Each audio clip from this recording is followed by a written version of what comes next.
Muy buenas a todos. Estamos haciendo un poco de tiempo hasta que la gente se vaya conectando. Habrán visto algunos en mis historias que la propuesta de hoy consiste en conversar a lo largo de 1 hora con Javier Villamor, un gran amigo de aquí de España, miembro de Citizen Go. Ya algunos seguramente que lo conocen porque ya hemos tenido otra conversación con él. Y el tema de hoy va a ser la nueva derecha. Durante 1 hora vamos a estar hablando sobre este tema. Pero antes, mientras la gente se va conectando y mientras Javier también se conecta, quería comentarles 2 minutos algo que pasó ayer. No sé si han visto el video que saqué ayer en mi canal de YouTube. Saludos a todos los que se están conectando. Gracias por sumarse. No sé si vieron el video sobre la jueza feminista que fue la que mandó a su casa a un violador. Mandó a su casa a un tipo que violó durante años a su propia nieta, durante varios años, y lo mandó a su casa con la excusa del coronavirus, sin tobillera electrónica,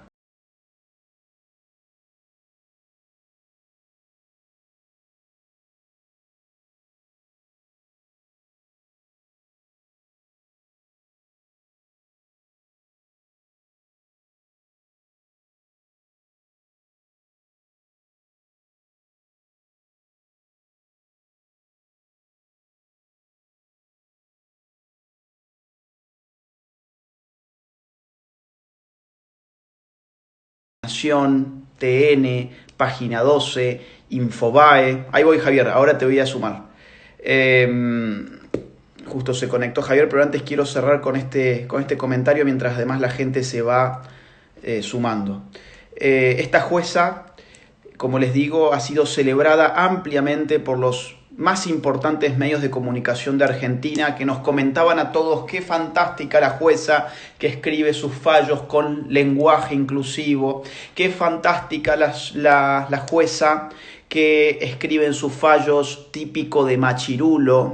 Es muy graciosa ella porque escribe típico de machirulo en sus fallos. Qué fantástica la jueza que pide cupos trans para el Poder Judicial. Qué buena la jueza militante. Bueno, ayer el video, si no lo han visto, métanse en mi canal de YouTube. Búsquenlo, es el video que subí ayer, donde muestro el acta, muestro todo lo que pasó con este caso. Ese video ayer generó una tendencia en Argentina durante muchas horas. Yo diría, no sé, por lo menos 10 horas de tendencia estuvo el hashtag feminista libera violador. Ese fue el hashtag que se hizo tendencia número 1 durante muchas horas. ¿Saben cuál fue el final de esto? No hubo un solo medio de comunicación de los más importantes que haya levantado la noticia. Nadie dijo absolutamente nada. No dijeron absolutamente nada. Los únicos medios que levantaron algo fueron medios chiquitos, independientes, por ejemplo los amigos de Altmedia, algún otro medio online chiquito, pero ni Clarín, ni La Nación, ni Página 12, ni TN, nadie levantó absolutamente nada, lo cual nos da otra vez la pauta de que los medios de comunicación están totalmente comprados. No hay que confiar más en los medios de comunicación. Si quieren otra prueba más, es esta. Un montón de notas sobre sus fallos con lenguaje inclusivo. Ahora que libera, que manda a su casa a un violador a convivir con 5 menores de edad sin tobillera, no hay una sola nota en ningún medio. Tengamos en claro, el periodismo es una recua, es una lacra de mercenarios, es una basura de mercenarios a sueldo, nada más que eso. No se puede confiar más en el periodismo del establishment y hay que empezar a levantar la voz contra estos tipos que son tan o peores, tan malos o peores que los propios políticos. Ahora sí, vamos a sumar a Javier. El tema de hoy, como les digo, va a ser la nueva derecha. ¿Mm? Es un tema que hay que empezar a pensar y para el cual yo tengo un esquema aquí armado. Me van a dar un segundo que lo voy a sumar. A ver, Javier, acá está Javier. Tengo un esquema que les voy a comentar apenas entre Javier porque quiero tocar hoy 3 puntos con él. Vamos a dedicar estos 50 minutos que siguen. Hola Javi, ¿cómo estás? Hola, ¿cómo estamos? Muy bien, muy bien. Perdón Te- que, no te preocupes, te digamos, estaba hoy escuchando y quería continuar tu sí, introducción, ¿no? Yo soy periodista y la verdad es que afirmo lo que estás diciendo. La verdad es que me da vergüenza ver en qué se ha convertido mi profesión cuando tendríamos que ser realmente el azote de los poderes fácticos, de alguna manera. Es cierto que como todo el mundo tiene que vivir, ¿no? De alguna manera, pero lo que estamos viendo desde los últimos años en concreto es realmente vergonzoso, porque no somos otra cosa más que meros altavoces de lo que nos manden decir y como nos lo manden decir, ¿no? Y es curioso tú lo que estabas diciendo ahora de la jueza, porque aquí ha pasado temas también de corrupción tremendos y ni un solo titular. Violaciones, por ejemplo, de inmigrantes, en este caso sobre todo musulmanes, violaciones grupales y ni un solo titular. En cambio, como sea el español blanco, heterosexual y ya ni te digo cristiano, pues sabemos por dónde van las cosas, ¿no? Ahí entiendo que lo que dices va por el tema de censurar una narrativa que pueda poner en peligro esa hegemonía de política o esa hegemonía de poder de los poderes, pero que da realmente asco. Me estaba dando rabia escucharte ahora mismo porque me revuelve las entrañas, ¿no? Y sobre todo el caso y, ese de Argentina es tremendo. y sobre todo porque son colegas tuyos, porque que esto quede bien claro. Una cosa es el oficio, la profesión del periodista, que es una profesión sumamente noble y necesaria para la sociedad. El problema son los periodistas del sistema que han dejado de lado su función principal, que es la de informar a la gente, y adrede consienten desinformarla en la medida en que necesitan un pueblo sumiso, idiotizado, para que no se levante contra las lacras que nos gobiernan. Entonces acá hay todo un tema de ética periodística, que es que los grandes medios de comunicación ya no se rigen por ella. Pero bueno, dejando ese tema de lado, yo quisiera entrar en los próximos 50 minutos a hablar sobre la nueva derecha, a mí se me había ocurrido una estructura de 3 puntos, que creo que 50 minutos puede estar bien. Espero, los dos hablamos bastante. Yo pensaba más o menos así. A ver, podemos empezar hablando sobre la supuesta derecha actualmente, lo que la gente comúnmente llama la centro derecha, o que en España se llama mucho mejor para mí como la derechita cobarde, por ejemplo, el PP, por ejemplo, Ciudadanos, por ejemplo, en Argentina el caso de Macri, el caso del PRO, en Chile el caso de Piñera, el caso de Colombia con Iván Duque.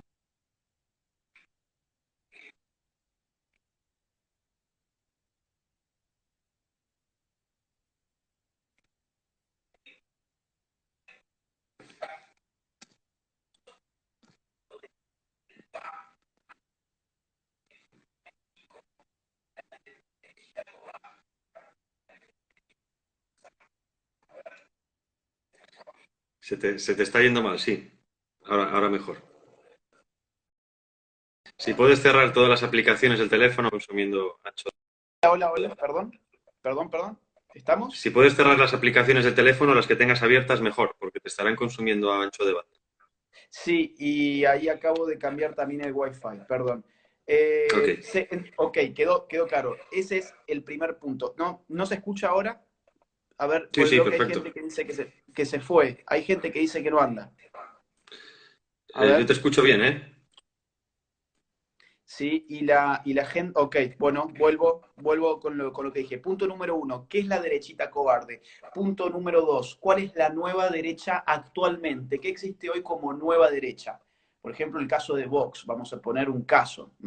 Puede ser también, ¿por qué no?, el caso de Nos en Argentina. En fin, vamos a hablar sobre eso. Y al final, creo que como un tercer punto, empezar a preguntarse qué puede ser la nueva derecha. No qué es actualmente, sino qué puede y qué debe ser.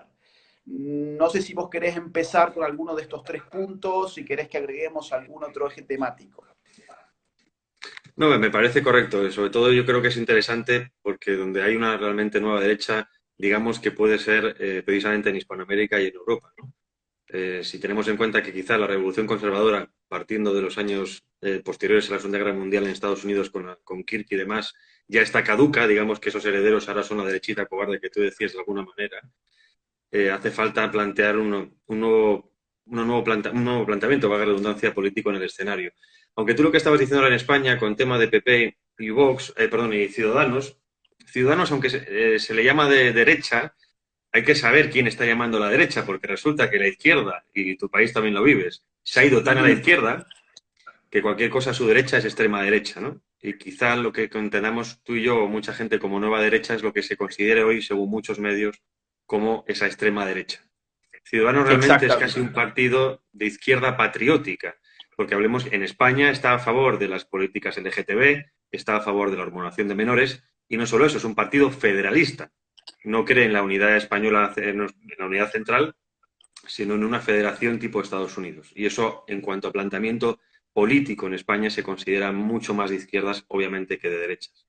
Luego está el Partido Popular, que, pues por presiones o por cobardía o Dios sabe qué, ha dejado esos postulados de la derecha. Recordemos que después de la transición o durante la transición con el franquismo, el PP abarcaba desde el centro a la derecha todo lo que había, es decir, desde el centro-derecha hasta Ujú. los neofascismos o el fascismo reciclado, y ahora ya no es así, precisamente porque se ha movido hacia posturas mucho más liberales en el sentido progresista de la palabra Sí. y ha dejado un vacío ahí, ¿no?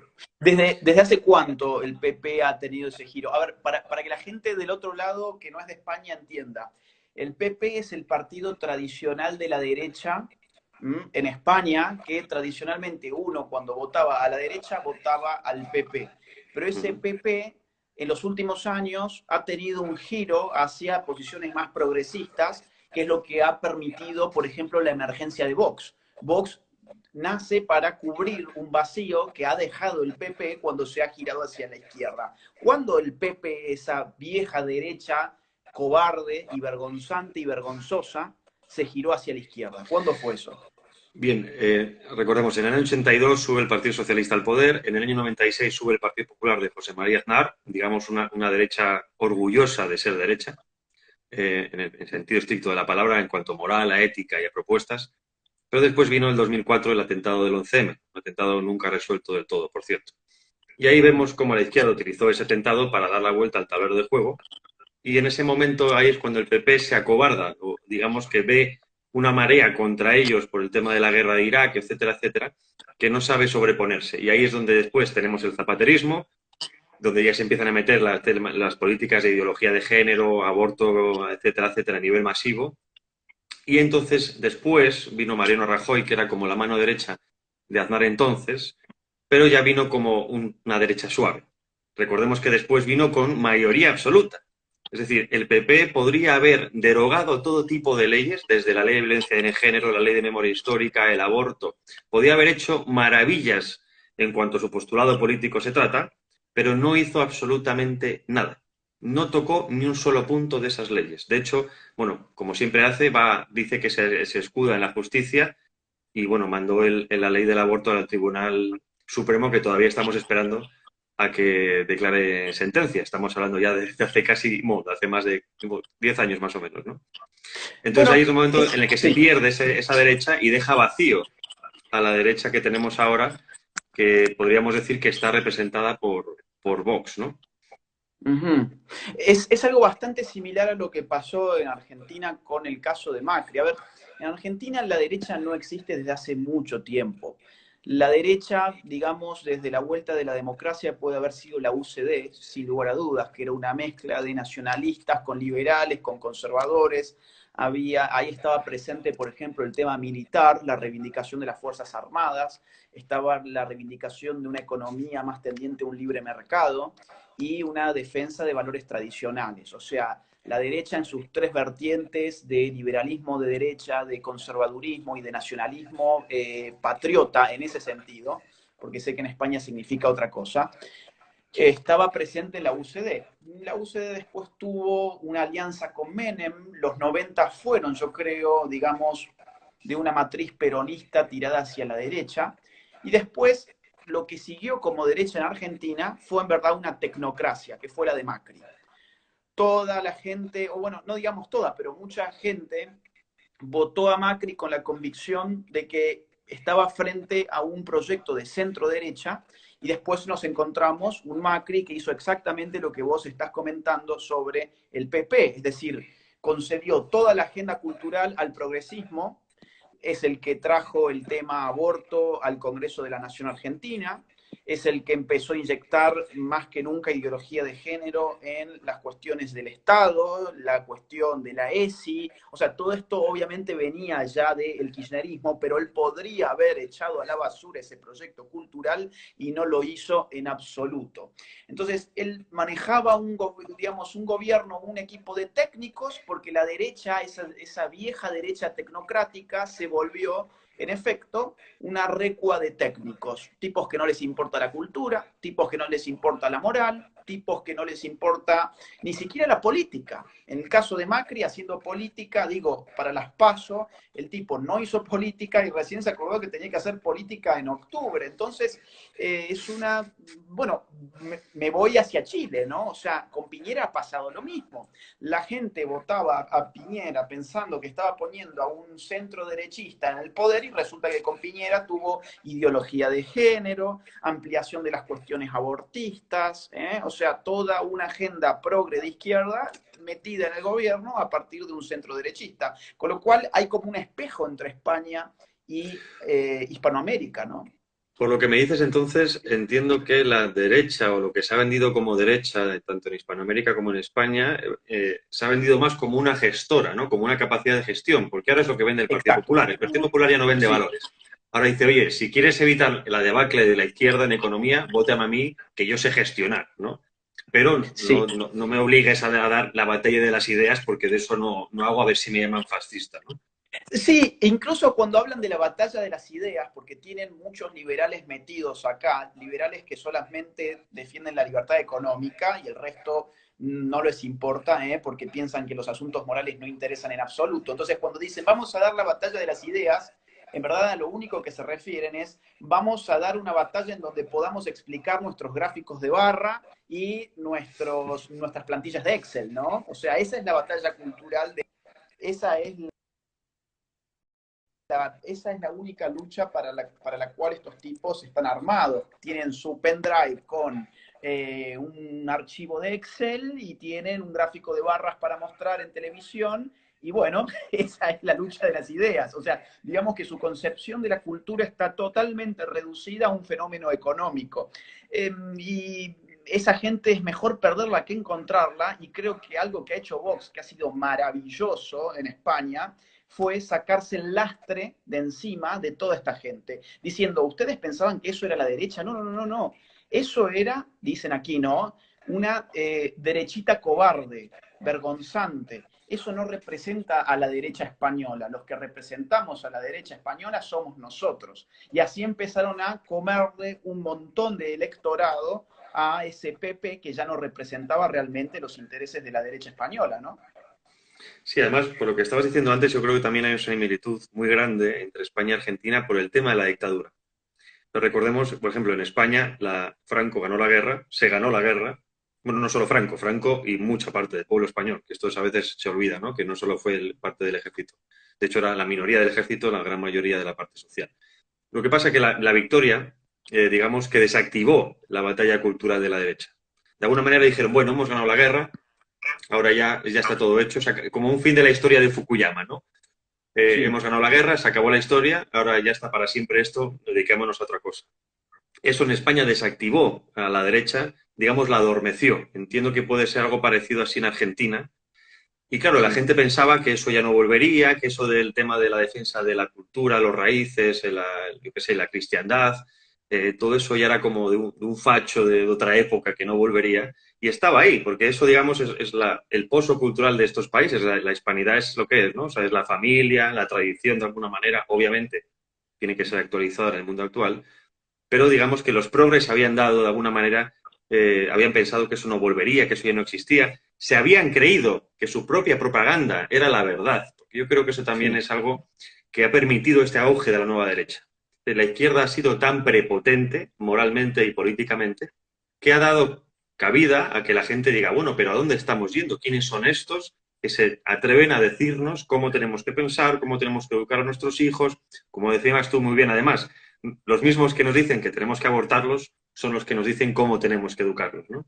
Entonces ha llegado un punto ya Exactamente. en el que la gente diga, ¿pero qué está pasando, no? Mira, yo creo que aparte ha habido una cosa sumamente curiosa, que es que hace mucho tiempo que la derecha, esa derechita cobarde, ese centrismo más o menos inclinado hacia la derecha, es vergonzante en el sentido en que tiene vergüenza de lo que es. La izquierda ha tenido, digamos, una victoria cultural enorme en la medida en que le ha dado vergüenza a las personas de la derecha decir que son de derecha. Digo, ¿qué victoria cultural más fuerte que generar vergüenza en el otro respecto de qué es el otro? Entonces, ¿qué hizo la derechita cobarde? Empezó a decir, no, en verdad, eso de la derecha y la izquierda son categorías arcaicas que ya no tienen sentido ser puestas de manifiesto en las discusiones políticas. La identidad política es mucho más compleja que si de izquierda o de derecha. Yo no soy ni de izquierda ni de derecha, yo soy X, ¿no? Yo soy otra cosa, porque seguir hablando de izquierda y de derecha en un mundo tan complejo políticamente es una cosa de otros tiempos, es un anacronismo falso, completamente falso. Mientras la derechita cobarde andaba con este discursito estúpido, la izquierda nunca dejó de llamarse a sí misma izquierda. La izquierda jamás dejó de decirse izquierda, jamás perdió el orgullo de ser lo que son.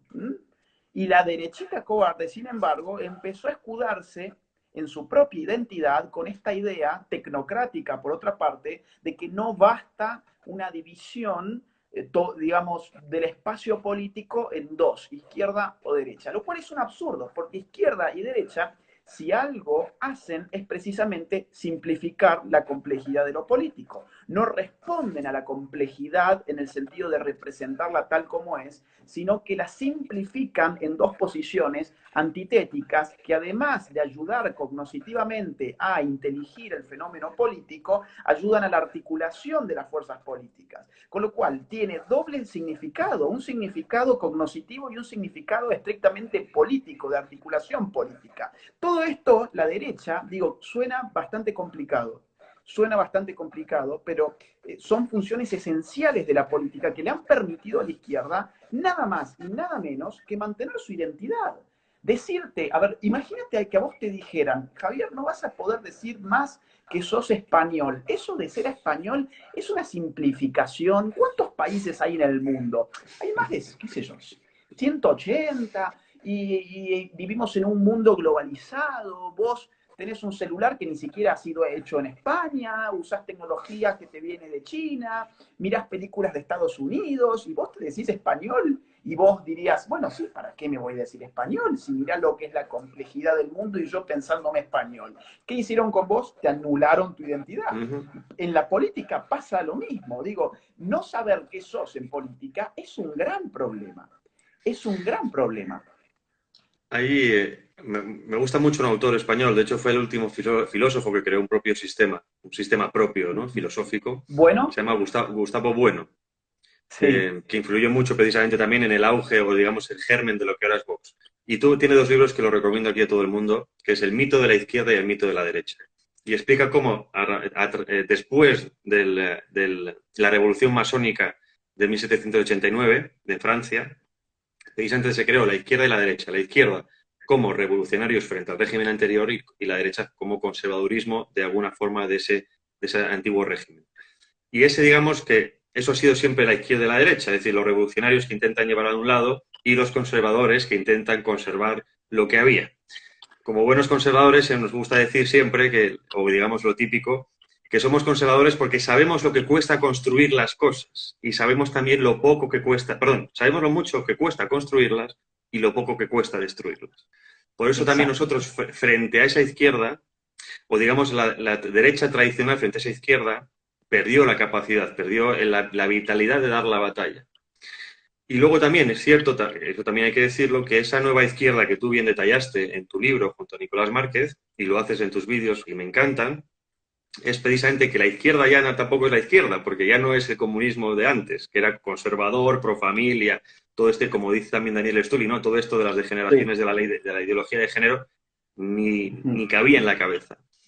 Y ahora tenemos a esa izquierda que de alguna manera, después de la caída del muro, ha sido fagocitada por el liberalismo más atroz, a nivel cultural me refiero, y ha aceptado todas las tesis del estado del bienestar, el estatalismo, el subvencionismo, y les ha convertido casi en una caricatura de lo que eran. No hace falta más que ver a homosexuales vistiendo la camiseta de Che. Y Ah, eso también se ha traducido en esa derecha que de alguna manera se ha relajado. Y creo que ha permitido a ambas posturas crear esas nuevas tendencias. Entonces, frente a esa nueva izquierda, tenemos esta nueva derecha, que de alguna manera va más allá de la derecha tradicional, deja de lado ciertos postulados de un antiguo régimen y se plantea en el mundo globalizado. ¿Y cuáles son los problemas de este mundo globalizado? Que esto es lo que tú querías tocar, ¿no? Que yo creo que es lo importante de esta nueva derecha. Es decir, ¿cuáles son los nuevos retos? En España todavía tenemos un grupo de extrema derecha, por así llamarlo, digamos, latente en cuanto al régimen, que sigue planteando cuestiones de hace 80, 90 años, con las soluciones de hace 80, 90 años. Y eso, obviamente, eso está muerto. Y si no está sí. muerto, debería estarlo, porque no están dando solución a mucha gente que, aunque quizá pueda tener esa estructura de valores, no está viendo que tenga representantes, ¿no? Y entonces ahí es donde entra esa nueva derecha en Europa. Por ejemplo, uno de los visibles, y además a ti te gusta mucho como autor, es Alain de Benoit, Mm. francés, que explica precisamente que, digamos, que la Europa nueva o esa nueva derecha europea tiene que pasar por la defensa de las raíces culturales de Europa, bien sea a través del paganismo anterior, pero después el cristianismo, y luego la defensa de las identidades culturales. Es decir, Europa, yo soy euroescéptico, que eso no significa que sea eurófobo. Eso quiere decir que yo Claro. creo en una Unión Europea que respete y valore la tradición cultural de Europa y sus pueblos. Pero a mí me parece Mm. perfecto que yo pueda bajar libremente por Europa. Porque nos enfrentamos a contra eso está la izquierda europea, que es la que domina Bruselas, que es la que no quiere que haya fronteras, una especie de eurocomunismo, que es lo que llaman, que aboga por la ideología de género, la destrucción de las identidades, la destrucción de soberanía. Y frente a eso están partidos como Vox, está Fidesz en Hungría, comandado por Orbán, ha crecido el grupo de Visegrado en Europa del Este, tenemos Alternativa für Deutschland en Alemania, tenemos lo que era antes el Frente Nacional, ahora Reunión Nacional, Rassemblement Nacional en Francia, y entonces están saliendo estos partidos como setas porque hay una demanda del pueblo, que yo creo que también es lo que tú has sabido, o digamos, tú eres una de las más visibles en tu país, en Argentina, ¿no? Una demanda del pueblo de referentes intelectuales, políticos, informativos, como queramos llamarlo, que guíen, que puedan dar alternativas a ese pueblo que estaba cojo y que estaba siendo violado intelectualmente por una izquierda que se sentía de alguna manera dueña y señora de la tierra, ¿no? Mira, has tocado temas muy importantes. Ahora voy a ir a eso. Hubo una chica, creo que Natalia era el nombre, que recién hizo un comentario que me impactó, digamos, porque supongo que a mucha gente del otro lado le pasa. Decía en su comentario Natalia que a ella, por decirse de derecha, en un grupo la habían insultado, le habían hecho bullying y no sé qué otra cosa más. Yo les diría, bueno, lo que tiene que hacer ese bullying con uno es reforzar la propia identidad, ¿no? Tratar de entender de que si uno no puede decirse de derecha es porque en este momento hay un poder enorme sobre la sociedad que castiga socialmente y a veces jurídicamente también a quienes empiezan a integrar esta nueva derecha. Lo que hay que hacer frente a los ataques es usarlos como motivadores, ¿no? O sea, transformar el incentivo negativo en positivo, en el sentido de, bueno, si me están insultando es porque esto no podía ser dicho. Si yo he dicho algo que no podía ser dicho, es interesante poder empezar a decirlo cada vez más, ¿no? Empezar a romper las espirales del silencio. Vos has mencionado, dicho esto, ¿no? Bueno, y había gente también que hablaba de México, y ahora paso sí a lo que vos has dicho. Había gente que hablaba de México, y en México también tienen una derechita cobarde que es el PAN. ¿M? El PAN, en las últimas elecciones que le dieron el triunfo a López Obrador, fueron junto con el PRD, es decir, la centro derecha tradicional en México, la vieja derechita cobarde, en México, se unió con la izquierda tradicional de México, que es el PRD. O sea, un desastre.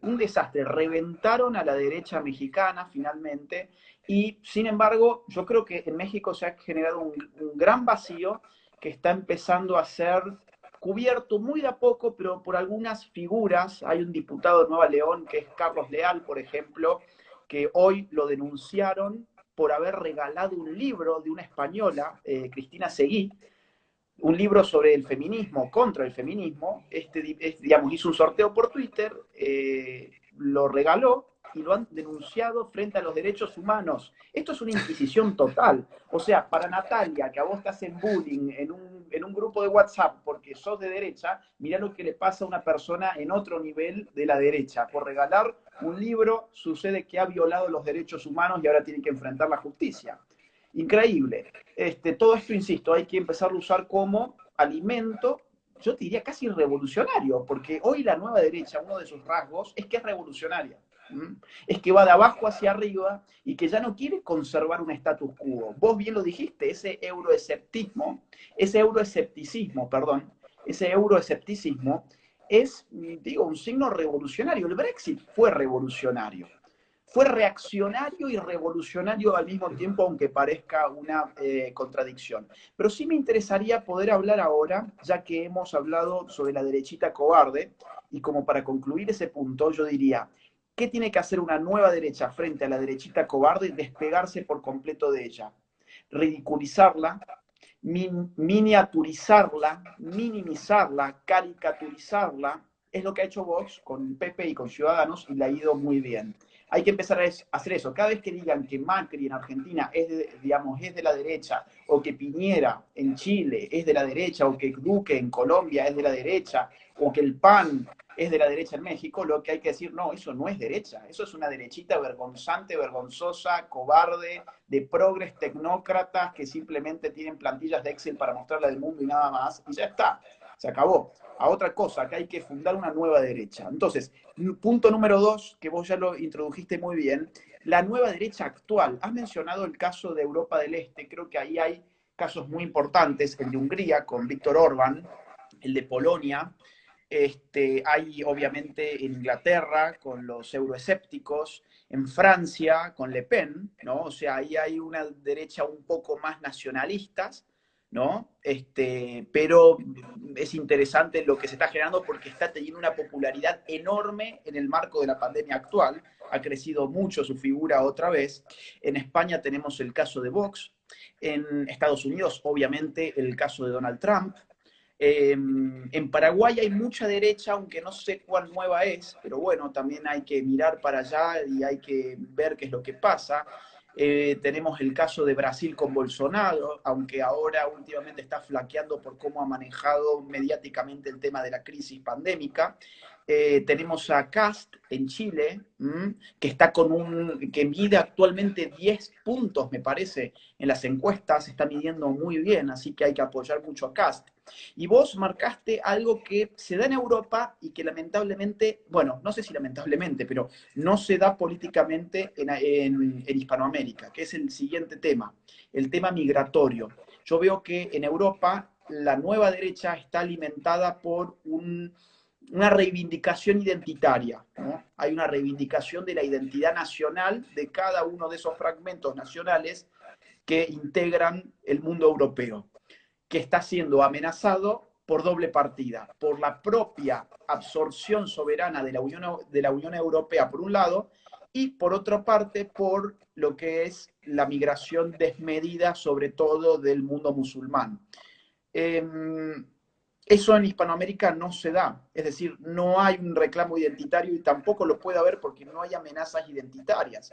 La nueva derecha en Hispanoamérica está más bien articulada por cuestiones que tienen que ver con ideología de género, aborto, pero en eso están demasiado mezcladas con lo religioso. O sea, en el sentido de que hay veces que lo religioso no le permite expresarse políticamente a esa nueva derecha. ¿Cómo ves vos la nueva derecha acá en Europa y si la ves tan pegada a la cuestión religiosa o si lo identitario está muy por encima de eso? Bien, antes de eso hemos estado hablando de globalismo y patriotismo y para dejar claro, yo creo y entiendo que la izquierda o en general, sobre todo toda la izquierda, y la derecha cobarde, lo que estábamos hablando de la derecha tradicional en el sentido peyorativo de la palabra, forman parte del proyecto globalista. ¿Ok? Son las dos caras de la misma moneda, porque al fin y al cabo ambos acaban aceptando los mismos postulados. Como he dicho antes al principio, el Partido Popular no ha movido una sola coma de las leyes ideológicas de la izquierda. Forma parte de ese bloque internacional globalista, ¿vale? Ya sabes que a mí me gusta hablar de estas cosas. Hay que entender el mundo Sí. entre globalistas y patriotas a nivel, aunque también sea un proyecto global, los patriotas se conforman de otra manera, ¿no? Entonces el globalismo domina izquierdas y derechas tradicionales, hacen que se enfrenten entre sí para dar esa sensación de que hay una diferencia ideológica, pero en el fondo es lo mismo, como mismos perros con diferente collar. Y ahora luego está Ujú. el patriotismo, que es también a nivel global, que está representado como cara por Trump. Y aquí Trump hay que tener en cuenta que Trump no es una persona, Trump es un proyecto que representa Sí. a diferentes proyectos globales. En Europa, por ejemplo, como he dicho, tenemos varios partidos que entrarían dentro de ese proyecto global que representa Trump, que es el de los patriotas, una vuelta hacia una política más nacional, más de identitaria, como tú bien estabas diciendo, frente a ese intento de disolución multicultural, que Dios sabe que es, que pretenden los liberales financistas para hacerse con el poder absoluto, ¿no? Entonces, en Ujú. Europa ha surgido frente a eso, ha surgido precisamente estas derechas como revulsivo frente a ese intento de solución. Y me gusta lo que has dicho ahora porque en la OEA, la Organización de Estados Americanos, quizá sea muy parecida a lo que era antes Europa en los comienzos, a la Comunidad Económica Europea. Hay Exacto. cierta unión, intento de, como el Mercosur, pero nos dejamos de que cada uno haga su política. Y eso se ve, ¿no? Sois naciones con mucha vitalidad, con mucha identidad, con mucha fuerza, con mucha garra, y no se intenta diluir las identidades en una especie de América del Sur unida, ¿no? Una especie de Estados Unidos de América del Sur, o al menos no todavía. Pero Europa, el proyecto desde el principio, el intento era diluir esas identidades basándose en el argumento de que como históricamente nos habíamos matado durante siglos por X cosas, pues que había que acabar con eso. Ahora bien, como he comentado antes, es viendo esta nueva izquierda, que por cierto lo explica muy bien el autor Paul Edward Gottfried, de origen judío, en su libro La extraña muerte del marxismo, que lo Muy recomiendo a buen todo el libro. mundo. Entonces, la derecha dice, coño, la izquierda está haciendo esto, vamos a ver cómo podemos reinventarnos. Entonces, de alguna manera cogen, como tú estabas diciendo ahora, algunos postulados religiosos, pero hay que tener en cuenta que Europa ha sido descristianizada por parte del poder, de alguna manera, ¿no? Está siendo perseguida la religiosidad y eso no siempre es malo en el sentido de que obliga a reinventarse en otros postulados, ¿no? Y hacer frente quizá a intentar abrir otros frentes posibles, ya que digamos que la religión está perseguida, bueno, pues vamos a pensar por dónde puedo atacar el sistema para hacerle caer. Yo aquí también pongo el ejemplo del filósofo italiano Giulio Sèvola, que en su libro Cabalgata del Tigre explicaba muy bien diciendo el sistema es un tigre. Si te intentas enfrentar a él de frente, te va a destrozar con sus garras. ¿Qué hay que hacer? Cabalgarlo. Eso quiere decir hacer que el sistema caiga por sus propias contradicciones. Y aquí es donde entra quizá o el poder sea de la nueva derecha. Es decir, viendo cómo el sistema tiene unos agujeros muy grandes por donde se cuela argumentalmente lo que dicen, que no tiene ningún sentido muchas veces, hay que atacar por ahí. Hay que atacar por la inmigración, que nos dicen que es porque no hay, como no tenemos hijos, hay que traer masivamente inmigrantes para que nos paguen las pensiones. Pero resulta que son los que han fomentado el aborto, no fomentan políticas de natalidad y cuando vienen los inmigrantes no tienen, o en gran parte, no tienen trabajo porque el sistema económico actual no da más de sí, tenemos 5 millones de parados, no se les atiende, se están generando guetos culturales que a la vez están generando guetos legales, porque hay que tener en cuenta que entre el eje franco-alemán europeo, que es la base de Europa, hay realmente sitios donde la policía ni entra. En Francia hay sitios donde la policía no se atreve a entrar porque prácticamente gobierna la Sharia, la ley islámica, y allí no se toca. Es decir, hay sitios ya en Europa que no son Europa. Y En entonces, claro, Londres, por entonces, ejemplo. Londres, por ejemplo, la primera capital europea con un alcalde no europeo, que en concreto es pakistaní, Khan. Y eso está pasando en el resto de Europa. Cuando mayor sea, y no me estoy metiendo con el Islam en cuanto a religión, el Islam en su sitio, perfecto, ¿no? Lo que estoy diciendo es que cuando importas, porque estás importando una cultura exógena a la tuya, y esa empieza a crecer, no hay forma de entenderse porque va a querer imponerse frente a la que estaba. Y ahí es donde quizá la nueva derecha tenga esa fuerza que está diciendo, porque está diciendo, oiga, señores, fijaos lo que está produciendo estas políticas de esos liberales de izquierdas que nos han vendido durante siempre que Europa era el faro de la democracia y de los derechos humanos. Y ahí es donde Bueno, exactamente tiene que dar. y ahí está de hecho la cuestión naif de ese liberalismo de izquierda que no Ujú. advierte, claro, porque para ellos no, bueno, todo se puede, digamos, todo se reduce a un único principio, que es la libertad individual. Bueno, digamos que para que la libertad individual sea una realidad, necesita fundamentos de distintos tipos, ¿no? O sea, no es que alguien dice, acá hay libertad individual y por lo tanto la hay. No, eso está en función de un montón de variables que van mucho más allá, por ejemplo, de establecer constitucionalmente la libertad individual. Con lo cual es interesante porque ellos dirán, bueno, no, nosotros no podemos violentar la libertad individual a que cualquier inmigrante ilegal se meta en tu país, pero al mismo tiempo, si vos tenés una preponderancia demográfica de personas que pertenecen a otra cultura radicalmente distinta de la tuya y que además se integran políticamente, en muy pocos años ya no vas a tener más las condiciones que en un primer momento hicieron posible esa libertad individual. Entonces, es como pegarse un tiro a uno mismo, es un suicidio político. Por eso, a ver, la otra vez alguien me decía, bueno, pero Vox, ¿qué opina de los extranjeros? Bueno, opina que se cumpla la ley, que un extranjero ingrese al país por migraciones, que le diga a un oficial público quién es, de dónde viene, cuántos días se va a quedar, en dónde se va a quedar, como cualquiera de nosotros cuando vamos a otro país. Tan simple como eso. En los estados de derecho se supone que el Estado está para hacer cumplir la ley. Y en todos los estados-nación hay leyes de cómo los extranjeros ingresan a otro país. Pero hay un liberalismo que al mismo tiempo que dice que defiende el Estado de Derecho, no entiende que un principio de la soberanía es justamente regular el ingreso de extranjeros. Y si no te gusta ese principio, o bien cambias la ley, o bien te bancás que después masivamente una religión exógena pueda terminar modificando los fundamentos de tu propio sistema político. Ahí habían tres comentarios que quería responder. Número uno, una chica que se llama Zule decía que sus amigas o sus amigos, no sé bien, la, que se había quedado sin amigos por seguirme a mí en las redes. Yo te diría, Zule, que entonces no eran buenos amigos. O sea, te liberaste de gente que no eran amigos en absoluto. Así que no es que Eres un perdiste peligro, amigos, es que Laje. no tenías amigos de alguna manera. Buscate amigos que sean amigos de verdad, porque si tus amigos dejan de ser tus amigos por quien seguís en Internet, entonces digamos que la calidad humana de ellos no era, digamos, algo digno de ser considerado.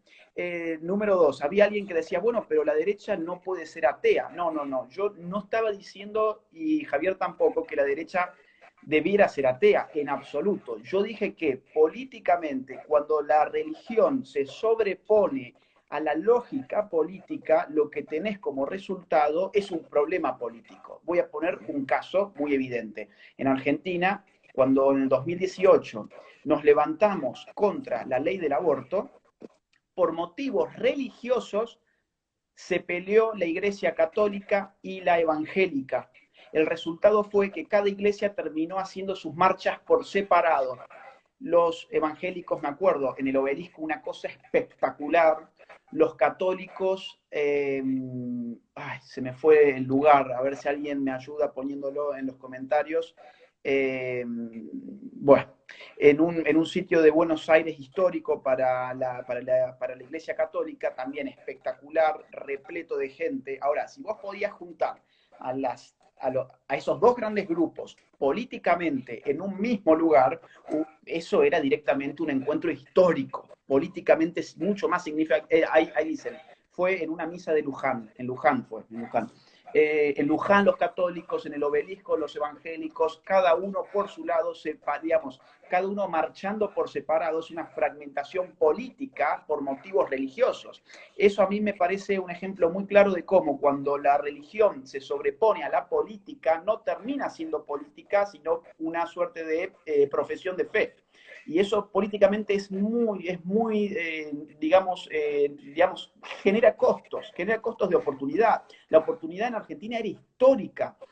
Yo creo que esa hubiera sido la manifestación más importante de este siglo en Argentina. Pero no se pudo. ¿Por qué? Porque, bueno, por todos los conflictos típicos de las iglesias. Entonces, fíjense cómo pensaba esto la izquierda desde Gramsci, incluso desde Lenin. Lenin tenía el problema de cómo unir a la clase obrera con los otros estratos, con los soldados, cómo unirla con los campesinos, cómo unir a la clase obrera con otra gente que no eran obreros. Ese era, digamos, el principal problema político. En Gramsci también ese es el eje de la cuestión, cómo unir a los obreros italianos del norte con los campesinos italianos del sur de Italia.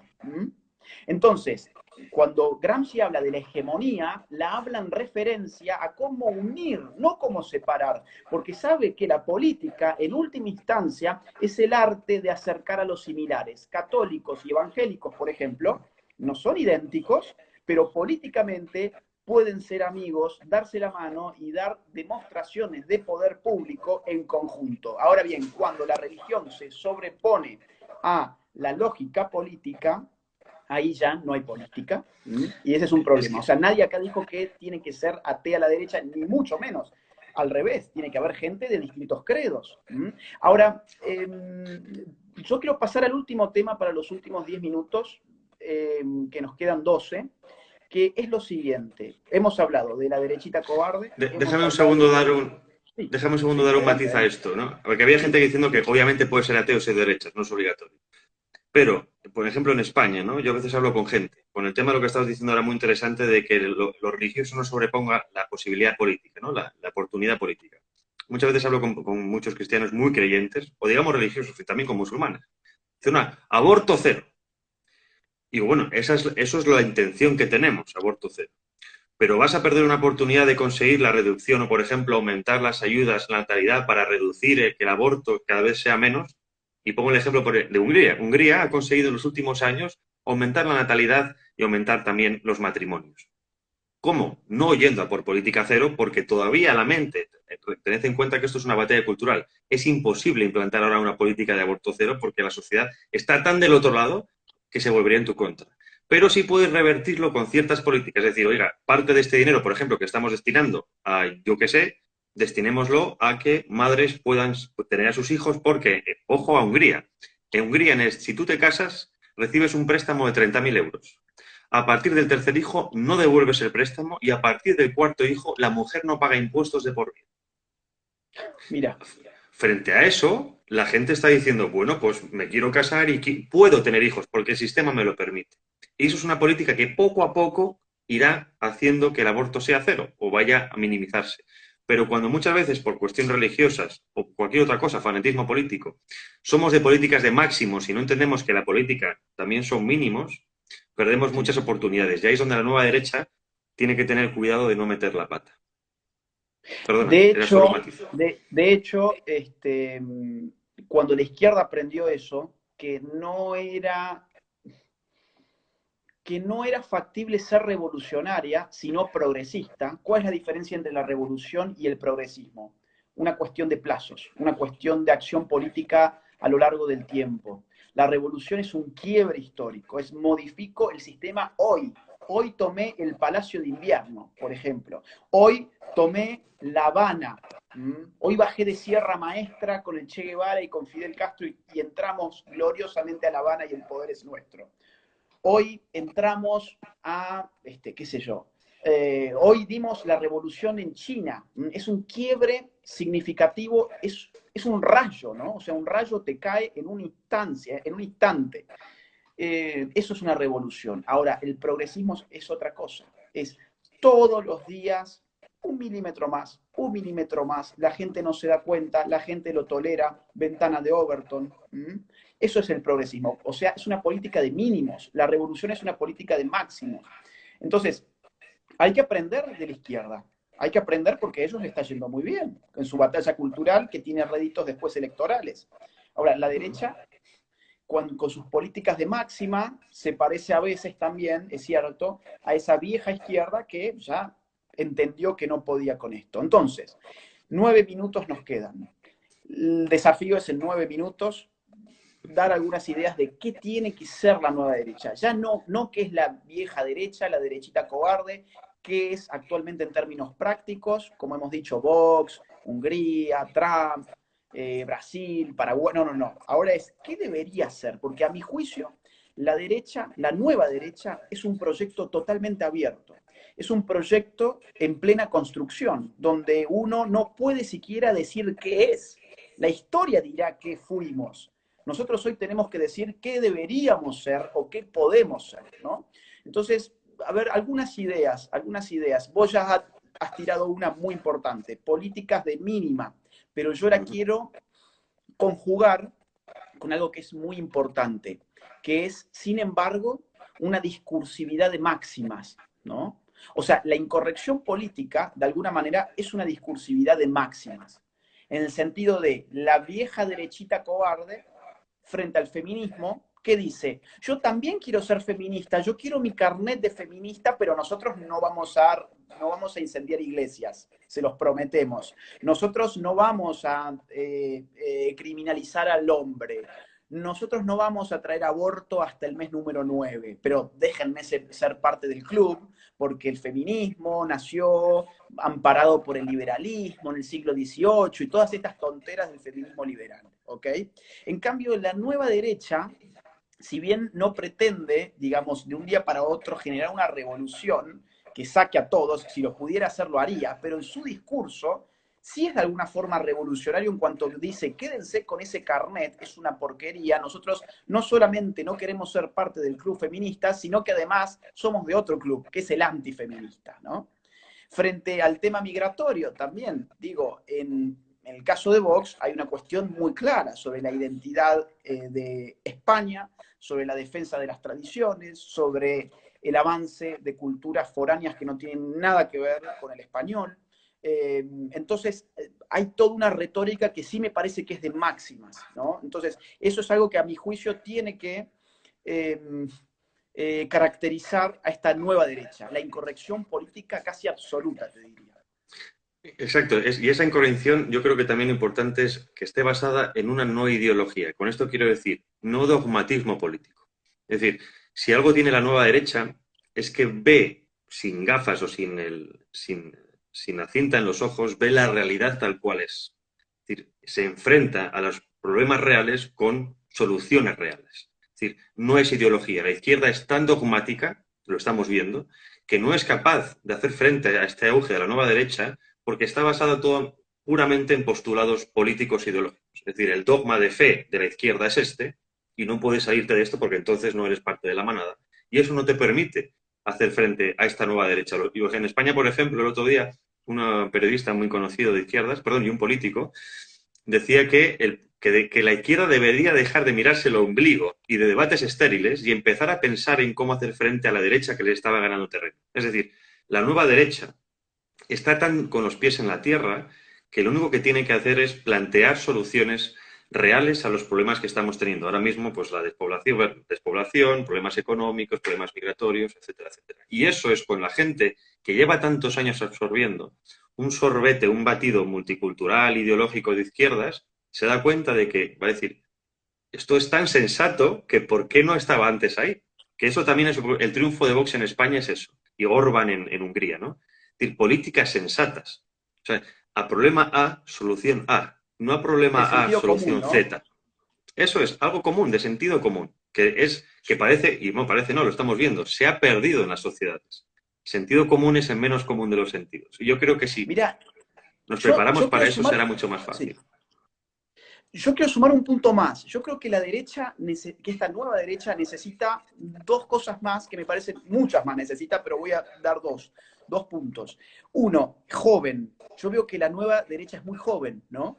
O sea, tiene líderes realmente jóvenes y que los seguidores, a ver, yo he escrito muchos libros y estoy con esto desde los 15 años, o sea, desde hace 16 años, y mi público era muy anciano, era gente de 60 años para arriba. Hace 4 años mi público es de 30 años para abajo, incluso vienen a mis conferencias chicos que tienen 14 años con sus padres y resulta que los padres han sido llevados por los hijos y no al revés. Entonces yo veo que la nueva derecha por eso de revolucionario que tiene, es joven, apela a los jóvenes y ese es un punto que hay que seguir apostando para que eso siga siendo así, ¿no? Ahora, por otra parte, yo diría, esta nueva derecha tiene que empezar a hablar al pueblo, tiene que quitarse todo ese vestigio aristocrático típico del conservadurismo, más que nada, ¿no? de la élite cultural que mira hacia abajo a la gente del llano, del pueblo, y empezar a hablar del pueblo, también a contrapelo de este discurso antipopulista berreta, ay no, el populismo, qué horror, ¿cómo va a hablar de pueblo? El pueblo no existe. Es que Bueno, toda política es populista por definición. bueno, en la democracia no hay, claro, o sea, te hace falta un pueblo, la propia palabra te lo dice, demos, kratia, kratos, poder, demos, pueblo, ¿no? O sea, apelar a una Exacto. política sin pueblo en la democracia es lo mismo que decir no quiero hacer política. Con lo cual, hace falta una derecha que empiece a hablarle al pueblo, que no tenga miedo de denunciar, digamos, que está allí para representar los intereses de un pueblo que no está siendo escuchado por una élite que además está compuesta por grandes magnates, por gente con mucho dinero, por gente con mucho poder mediático, por periodistas muy mediáticos, por gente de la farándula. Entonces, apelar a los sentimientos del pueblo es algo que me parece que la nueva derecha tiene que hacer y cuando lo hace, las cosas electoralmente salen muy bien. Sí, señor. Creo que habrá que volver a hablar de ese tema porque la gente está encantada, está pidiendo una segunda parte. Así que Bueno, hablaremos. sí, porque nos quedan 3 minutos. Si vos querés darle un cierre, No, no, nada más, ok, porque es que mejor no nada más. empezar porque si no, Mirá, no callamos. sí, voy a dar un mínimo cierre con algo entonces. Yo quiero poner un punto más sobre la mesa que es, hemos dicho, la incorrección política, el problema de la identidad, que lo has dicho eso muy claramente con cómo se vive acá en Europa. Hemos dicho la juventud y hemos dicho la cuestión del pueblo. Y hay otra cuestión más que hay que sumar. El problema de la tensión entre lo global y lo patriota. El globalismo contra el patriotismo es fundamental en este momento y esa tensión se va a poner cada vez más significativa. El proyecto de la nueva derecha es un proyecto totalmente abierto. De hecho, ha quedado abierto en un montón de sentidos en esta charla.